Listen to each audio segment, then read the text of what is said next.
Oh,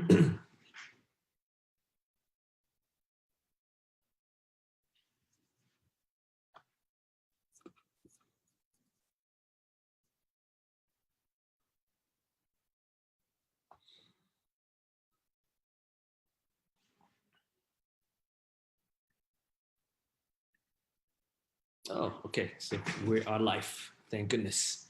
There was a lot of work involved to get on here. Has some system issues with Zoom and Facebook Live. I was afraid I may have to switch platforms, but we are back. We're still in on Facebook Live. So yeah, and yesterday the whole thing didn't work, and so now we need to see how we can get a copy of these videos. So let me hit record. Good. I've been doing very well. So let's talk about health. Because as a business owner, as an entrepreneur, it can at times become very difficult to stay healthy. And so, and staying healthy is very important because, you know, we only have so much time on earth. So if we keep abusing our body, our time on earth is going to be shortened. And it's all about having, I guess, high quality of life for as long as possible, right? And being healthy is a key part of that. And so I've always been pretty healthy as a person. I have always, I think back in college, I was actually a workout fanatic. I wasn't that big, right? But I was pretty buff, I think, for an Asian, for someone my size, because I was just kind of religiously going to the gym and working out. Very, very vain, very conscious about my looks at the time. And but I think over time it was just became a very healthy habit. So whenever I go travel, I would still work out. I would try to spend more time working out as much as possible. But I think over time, you know, you get kind of lazy. You start taking things for granted. And I think when you're a little bit older is actually when you need to do more activities. You know, now where we are, have to make a conscious effort to do any kind of exercise. You know, it's so easy to just kind of lay in bed and sleep for another half an hour, and until my meeting time. But I have to wake up. I have to wake up and just to do a little bit of walk. And now I'm just doing like a 10-minute walk. It's nothing, but at least now I'm somewhat active, right? I have some kind of exercise in. I don't feel like such a unhealthy person. So you know, and kind of over time, this is how it happened. Um, I was mentioning before that, you know, when you're just starting out, you're trying to stay busy, right? So you're just trying to book as many appointments as possible, and it's very very easy to kind of take on more than you can chew, because you also want to start doing you know, all the appointments and all the ideas lead to activities to try and see what makes sense, and then you also have to execute those ideas. So now, you know, taking an appointment with other people, you know, it needs to be we need to be very strategically aligned to even have those conversations. Otherwise, it's kind of a waste of time. And I have to tell people no sometimes. And sometimes, you know, it's the art. There's an art of saying no. It's a tough one. I don't think I have really mastered it that well. So I need to get better at that. What else? So talking about talking about health, you know, like not having enough time, and time just started creeping away more and more and more, to the point where you stop working out, right? And that's normal. And when you get even busier, you start eating badly. Like you start eating for indulgence, or just like, oh, there's no food. I only have chips. What am I gonna do? I have to eat chips, and your taste becomes much more unhealthy. And that's what I'm noticing now. Just like kind of getting lost in this world too much, and we were kind of giving up a lot on just the basic things of being healthy. So it's very important to stay healthy, right? And I guess by doing this and doing this broadcast, I'm gonna hold myself accountable more on doing some more exercise. I have This week I have been very good. I've been at home, so I am trying to go for a little bit of a walk. And I think on Tuesday or Monday I actually did a very long walk. I didn't have the time to stretch. So that would be like, I'm 35 now, and I need to stretch my muscles. Otherwise it gets too tense. And so kind of just the maintenance of the body is more of more importance than looking good, I think. It's a very different change and a different take on how you look at your body. I don't even drink that much anymore because I'm a little bit older. But also, like when I drink, it's really for taste. It's not to get drunk.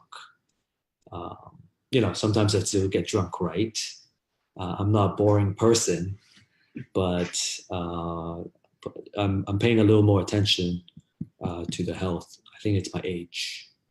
Feeling a little bit older.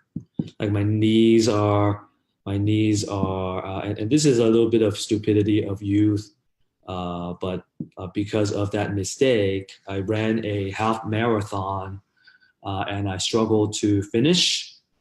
But because I wasn't a quitter, and maybe it's a lot of hubris that I ended up finishing the race. But like that was like 8 miles of struggle, all the way to the point where when I crossed the finishing line, I had to walk backwards. I couldn't even go sideways. I couldn't walk forward. I have to walk backwards across the finish line, just to say I finished. And I didn't prepare at all, right? It was just like, oh, a friend couldn't make it to this half marathon. There's a free ticket. Let's do it. And I'm like, oh, I'm in shape. But it turned out I wasn't in shape. And I didn't like stay warm. I didn't try to keep my knees warm. I didn't dress for the weather. It was a lot of hubris, I think. Like it's like, oh, I'll be fine. I can run a half marathon. That's not a problem. No, it was a very difficult one. And so I busted my knees. So now when the weather changes, sometimes I have to limp a little bit. It's kind of embarrassing. And when I walk a little bit too much, I'm feeling that in my knees. I can't even walk that far anymore. So I think it's kind of alarming. Now I gotta figure out what the right exercise is. Before it was running, and then it went down to jogging, and now it's walking. I'm not that old. What's wrong with me? So that's also another thing. But I think with the right nutrition and the right maintenance, I should be able to, exercise regularly. I think it's a little more because of this use. And every year, I think I always have set those goals. I go, oh, I'm going to be healthier next year. I'm going to be healthier next year. And it's easy to start in the beginning of the year, but it's very tough to keep going throughout the year. And so I'm trying to do a much better job now. It's not easy. So that's health, right? And then it's also kind of the value of maintaining yourself for the long run, because this is a long-term game. And so you can't just You can't just burn yourself. And it's so easy for me to say it, and I don't necessarily practice this all the time. When it's time to make a big push, I lose myself and I just push it. I just make it happen. And I think that has been the big driver of our growth. And I'm gonna keep doing that, right? And the more talented people that we're with, the better, and it seems to be a little bit easier on my time and my schedule. So now I'm learning to rely more the on the right people, and life is just so much easier. Um, then I guess the next topic would be people. We're just talking about people. Um, the having the right, there is always that struggle. It's a big struggle, very very big struggle as a business owner or an entrepreneur. Is do we have the right budget? Do we have enough budget to bring in another person, uh, so we can grow faster, so we can do more activities within the organization, right? Having an extra person, and if it's the right person, it just heaven and earth. It's a crucial skill for any entrepreneur to acquire. Um, but I guess I don't think it's as important in the beginning than in the kind of middle when you're trying to grow the organization.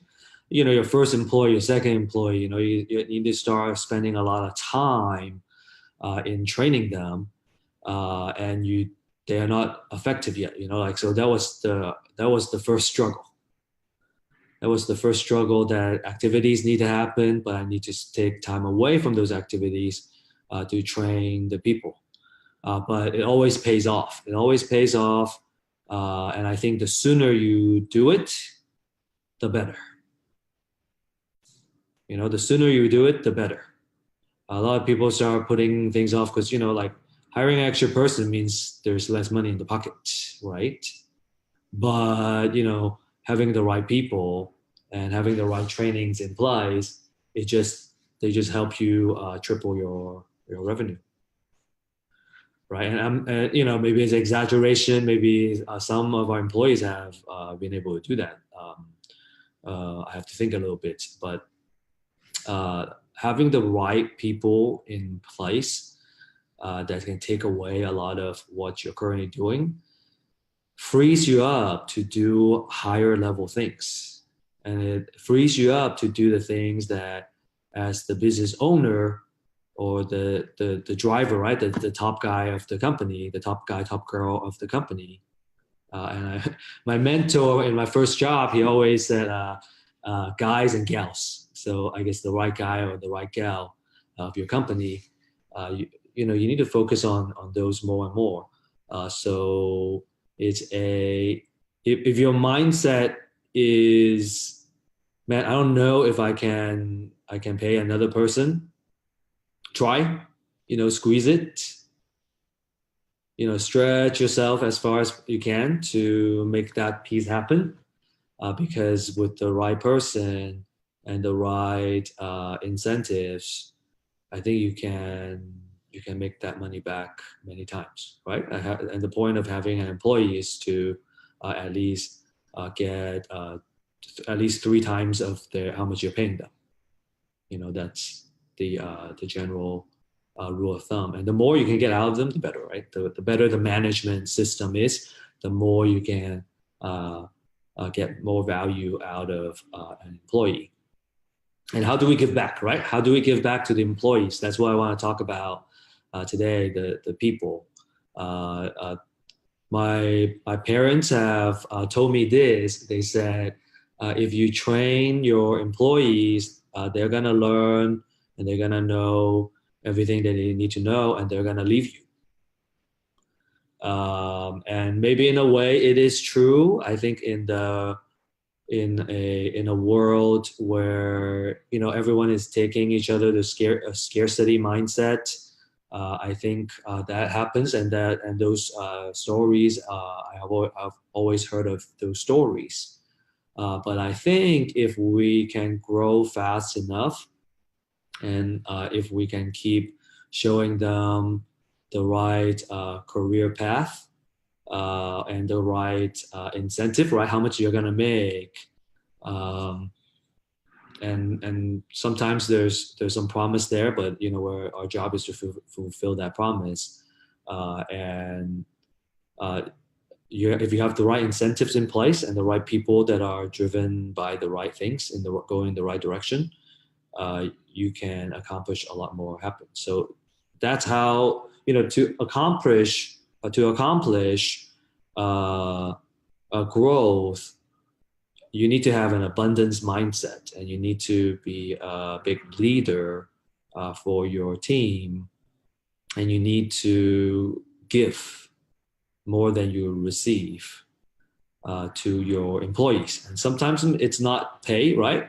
I think having better pay is great, and we always want to pay above market, and make sure everyone is doing well, right? Like the more we can do that, the better we can do that, the better. But money is just one of the desires of human beings. There's also a lot of other ways to make somebody love working for you. You want to, and that's being a leader, and that's leadership, and that's I see a lot of folks that are stuck growing in the company, in their path, and I think the earliest ones, right, the one that just kind of they can't get out of the situation where there's anything more than a small team, it's because of leadership.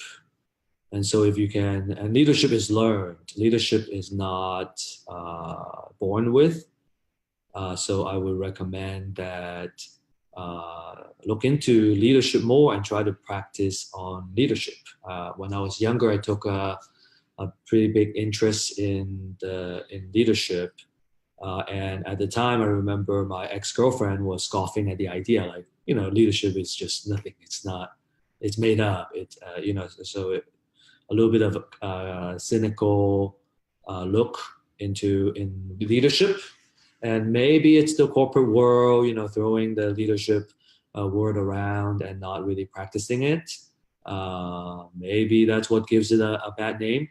But, if you have been in the military, if you've been in a very disciplined organization, I think there's a lot of key takeaways that there is leadership, right? There's leadership exists, and having the right leadership is crucial for any organization. And start thinking yourself as the right. You're the top guy. You're the leader of your organization. Whoever you bring in, how can you lead them correctly? What do they want? How can you have these followers that want to follow what you do, and not just for the pay? I think that's key, and that's just, I think at the end of the day, it comes from having an abundance mindset. We love working with companies and folks that have an abundance mindset, because I think business happens a lot faster when you're a giver and you want to give. We have adopted that mentality, and that's how we were able to grow the company. The more you think, oh my gosh, I had the worst advice in maybe the second year of our business. And this is what the advice said. This is what this person turned out to be a scarcity-minded person. And I think they are not able to grow as fast, as big as they could, but maybe they choose not to, right? But the advice was, hey, if you guys are gonna only have a certain number of users, then you need to tell them, and you need to advertise and say that it's it's a limited number. So we didn't think having a limited number of users is a good idea.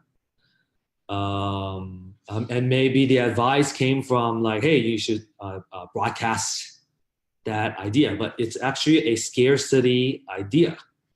It is a scarcity mindset. So the idea is, so kind of the thing, what we do really well is we can find deals, right? And at the time, it's called MLS Deal Finder. That was the name of the company. Finds all these real estate deals on the market, and we were selling the automation technology, which is extremely powerful, by the way, to real estate agents and to real estate investors who are looking for these discrepancies and finding these deals. And so it's a very effective program, but not a lot of people understand it. So we were evangelizing that idea a lot. And in fact, to this day, we're still evangelizing that idea because that is the big future. And so with that in mind, because the market didn't quite understand it, not as much as they are now. We've been growing that market. The growth was not as big, right? Because we got to educate the market. We got to educate everybody what it really means. And so, but the advice I think at the time was like, oh, you guys are not growing fast enough, because and you should use that. And we, in our mind, we're always thinking, oh, there might be a limit, but we don't know. But the truth is, there are so many real estate investment opportunities out there. We shouldn't be thinking about accessing this data and accessing the deal as the key differentiator. And right, if it's a key differentiator, then it needs to have a limited license. That's another kind of mindset. And if that's the case, we would be selling the technology for $1 million, right, a month for big corporations, or maybe even more. But I think there's a lot of power in commoditizing the information. So we never set any limited client kind of limit, even though in the beginning the desire was very strong. We never wanted to do that because we always thought that there could be more. There could be more people that can benefit from what we're doing. And so now we have MLS Deal Finder finds deals on the MLS, and then we also have we are data mining all of these off-market motivate sellers as well. And now we can find all the information out there. So we can find so much motivate sellers, right? And so, but even to this day, some people would still ask me, how many clients do you guys have? And I go, are you worried about competition? You're just starting your real estate investment business. Shouldn't you be worried about other things like how to grow your company? The value in our company and our services is coming from the abundance mindset. All that data is accessible, right? You don't need to get it from us. You can get it from this guy, this guy, this guy, this guy, this guy, this guy, this guy, and pay them a couple of $1,000s a month, right? So the fact that we commoditize this information is going strictly against to the idea of having limited membership. We believe that this data, the world is moving towards commoditization of data and information, and we're going to put more emphasis in analytics and intelligence, right? So we're bringing the real estate investment world into this 21st century, and we're building all these analytics on top of the data to keep giving you more value. And so the true question, actually, as an entrepreneur, is not about how many limited licenses you can get. I think it has more to do with how can I become a better business person so I can use this data better? How can I become a better marketer? How can I become a better everything else? So when you can do that, then that's how you can really, really leapfrog who's already using and purchasing all this data for thousands of dollars a month. And now you can start from a much similar level, and you can build your company faster. There are always deals out there, right? The question is, how can you get the biggest market share, the best, the most number of deals? And we're not talking about one deals, two deals, three deals, four deals. We're talking about the whole, Texas market. How many deals am I buying? What's my market share? And the way for you to do that is you got to be very, very big. It's not about one deal at a time. And I think the misconception when the folks that are just starting is they go, wow, if I can find a deal, it's very profitable and everybody wants the deals. And there's that intrinsic, like, because the price point is so high, and I agree. If you can find a deal, you're gonna do it. But having an abundance mindset, like if this deal doesn't work for you, give it to somebody else. Maybe work out a deal where you can benefit, but now you create a win-win. Then when the other person needs a partner, they're gonna come to you. So you're gonna create this environment around you where everyone is helping everybody grow, because guys, real estate is infinite, right? There you can say that, oh, there are a limited number of deals out there. I think real estate is indeed infinite. There are infinite number of motivated sellers, right, that you can reach at the size that we're in right now, right? And let's say that we imagine, right, as far as we can, the only limited number of deals is the number of homes in this world, right? And we're never going to reach that. I think it's going to be a huge undertaking to reach that. We want to take a crack at it, but as a real estate investing, as a real estate entrepreneur yourself, even in your local market, it's infinite.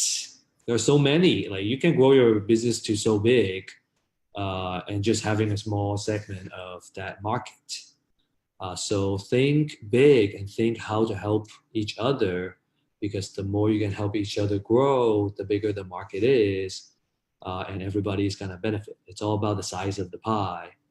And we always share with people that, hey, this is a called deal flow. The philosophy of deal flow.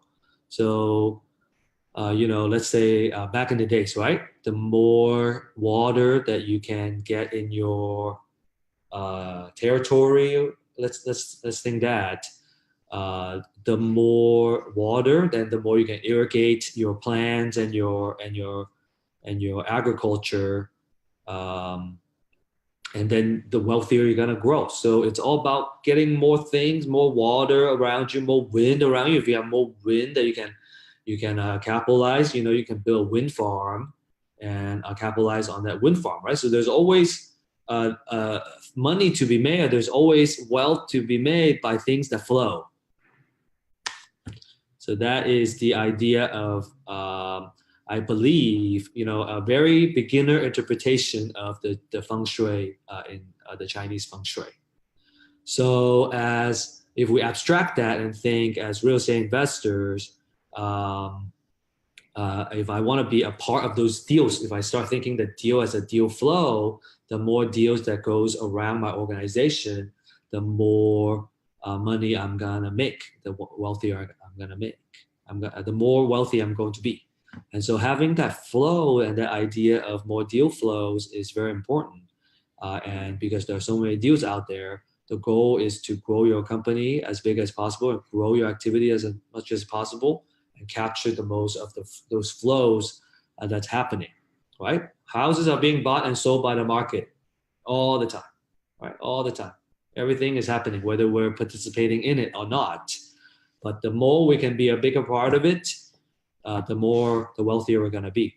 So that is the basis that we that was the product, I guess, that we're using to start this company, is to help people grow those the number of deals that they go through. So, we offer a lot of deal analysis, deal finding type of training and events. We also do a lot of marketing, because that's how you get more deals going through your organization. And so that's what we believe. We don't teach in I think we don't teach in real estate investments, because that's not our strength. Our strength is in strictly about analyzing deals and kind of getting more deals flowing through.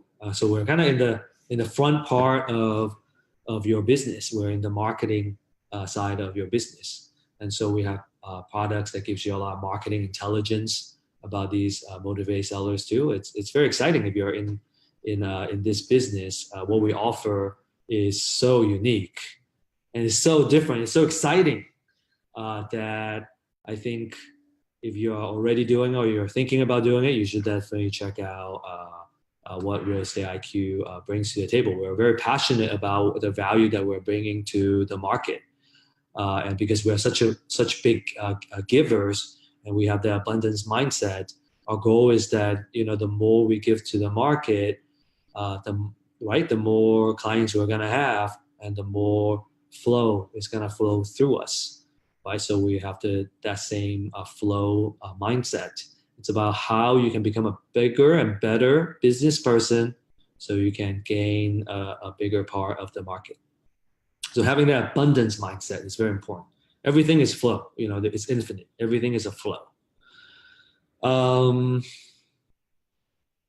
So going back to the abundance mindset and the leadership mindset, is that we want to give. We want to be givers. So I'm seeing myself not as the owner of the company, but I'm their coaches. I'm just a team leader, right? So I'm just seeing everybody's skill set and where they are, and try to give them set a standard for them, and give them a path that they can grow and nurture those skill sets.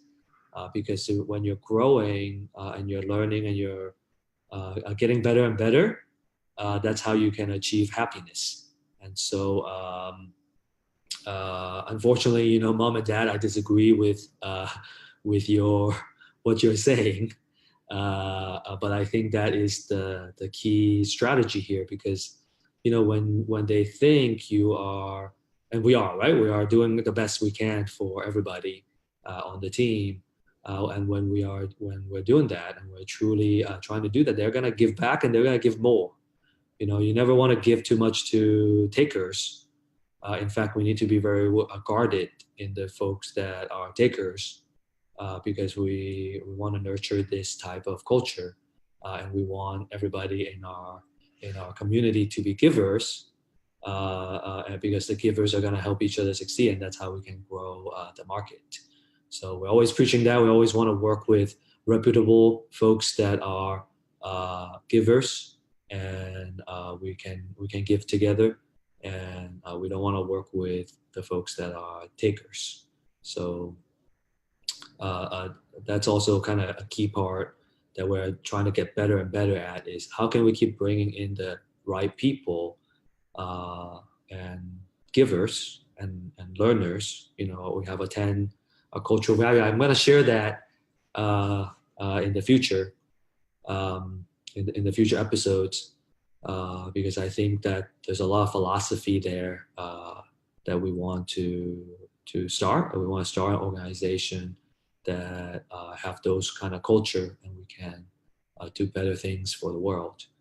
Okay, so I think this is a good place to stop, and I will share more topics later. But what did we talk about? We talked about health, right? I always talk about value of time. I'm sorry, but I think that is a very key mindset that you need to have. We talked about the abundance mindset, and a little bit of the leadership. I don't want to share all those topics. I'm going to start running out of topics. I hope not. I got to have an abundance mindset. I got to keep sharing more. So we kind of talk a little bit about social responsibility, right? But maybe I can talk about that next time. You know, how can we do better goods to the world? And we're in a work in progress there as well. So okay, great. I will share more later. I will share more in the next one. Bye, guys.